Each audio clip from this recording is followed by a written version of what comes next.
Bonjour à tous. À quoi ressemblerait la France si nous devions demain nous doter d'un nouveau service national?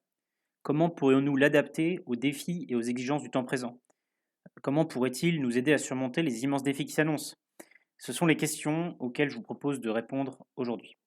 Mais avant, il faut se poser la question suivante. A-t-on besoin d'un nouveau service national? Parce que cela ne sert à rien de créer quelque chose de nouveau si nous n'avons pas besoin, ou bien si ce dispositif n'a pas d'utilité. Eh bien, il me semble que si l'on considère le changement climatique en cours, avec tout ce que cela peut impliquer en termes de mouvements de population, de catastrophes naturelles, de pandémies, si l'on considère les risques liés au communautarisme, au terrorisme, si l'on prend acte du fait que nous devenons chaque jour de plus en plus centrés sur nous-mêmes et que nous nous préoccupons de moins en moins de notre destinée commune, alors oui, nous en avons besoin. Nous avons besoin d'un outil qui permettra à notre pays non seulement de faire face à des surprises stratégiques, mais aussi de renforcer la cohésion nationale. Le service national pourrait être particulièrement efficace pour atteindre cet objectif parce que la cohésion nationale ne se décrète pas. Renforcer la cohésion nationale, ce n'est pas la même chose que de faire un cocktail. Il ne suffit pas d'ajouter les ingrédients et de bien mélanger. Prenons l'exemple sur ce qui marche. Les sportifs. Les équipes de football, par exemple, peuvent regrouper les meilleurs joueurs du monde. Mais s'ils ne se connaissent pas, s'ils n'ont pas conscience de leurs points faibles ou de leurs points forts, s'ils ne sont pas entraînés pendant de longues heures, eh bien, ils ne remporteront pas la victoire. Pour un pays, c'est la même chose. La cohésion se crée dans le cadre d'une action collective menée avec un objectif commun. C'est d'ailleurs pour cela que le vocabulaire guerrier est utilisé fréquemment dans les discours politiques.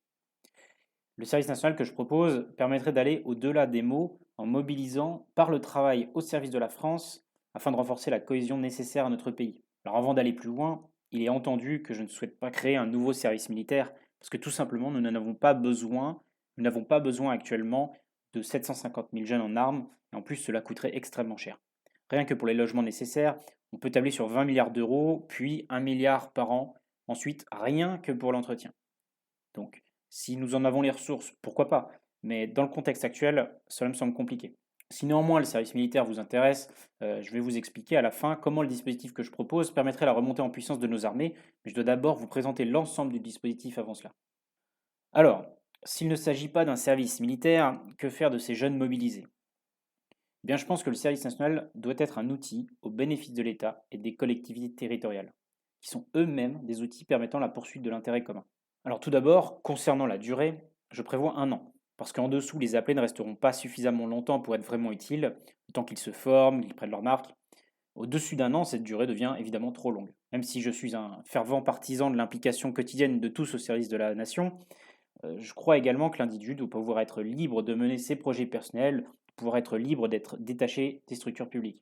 Ensuite, concernant le logement, j'en ai parlé dans le cadre du service militaire, il est irréaliste de vouloir loger 750 000 personnes. Alors comment faire? Eh bien, ce que je propose, c'est d'organiser le service national à l'échelle territoriale.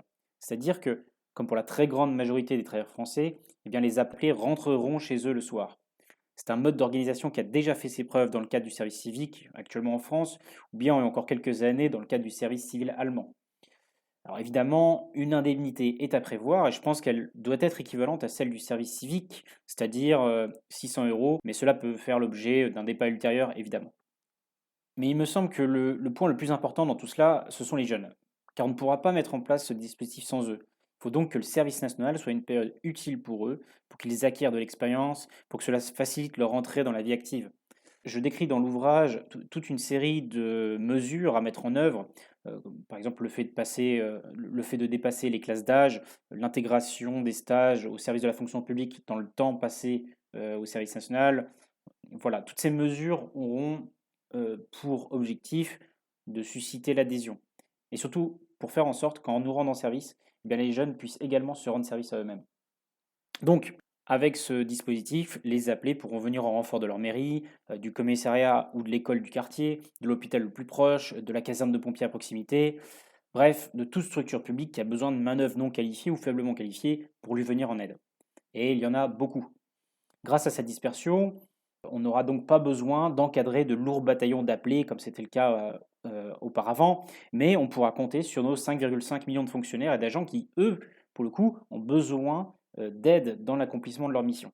Alors évidemment, vous me direz, ce dispositif-là, eh bien évidemment, il va fonctionner avec de bons petits jeunes, mais qu'en est-il de ceux qui sont en difficulté? Ceux qui n'ont pas pu développer une qualification ou obtenir un diplôme? Que faire de ceux qui ont des problèmes plus graves de délinquance, d'usage de stupéfiants, d'alcoolisme? Eh bien, il me semble que le plus grand service que ces jeunes pourraient rendre à leur pays, c'est de se rendre service à eux-mêmes. Alors comment faire? Eh bien, ce que je propose pour ces jeunes, c'est une généralisation de dispositifs qui existent déjà, qui sont le service militaire adapté, le service militaire volontaire, les EPID, le réseau des écoles de la deuxième chance. Donc tous ces dispositifs, par des méthodes adaptées que je détaille dans mon ouvrage, permettent actuellement d'avoir un taux d'insertion professionnelle allant de 60 à 80% dès la sortie.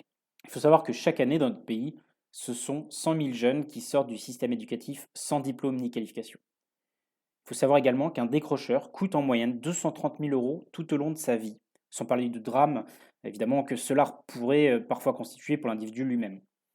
Imaginez qu'en généralisant le dispositif dont je parle, eh bien, on obtienne un taux d'insertion pour ces 100 000 jeunes de 50%, eh bien, ce sont 50 000 jeunes que l'on sauverait chaque année d'un destin souvent marqué par le chômage et la pauvreté.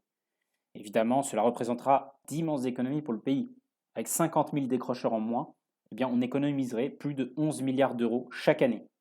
Cela permettrait non seulement de financer la généralisation de ces dispositifs, mais aussi de financer le service national dans son entièreté. Pour couronner tout cela, eh bien, il sera certainement nécessaire de mettre en place une agence du service national qui devrait être assez légère, à l'image de l'agence du service civique qui existe actuellement. Cette agence devrait, à mon sens, avoir une représentation au niveau de chaque sous-préfecture afin d'avoir un lien fort avec l'échelon local et de pouvoir intervenir rapidement en cas de difficulté.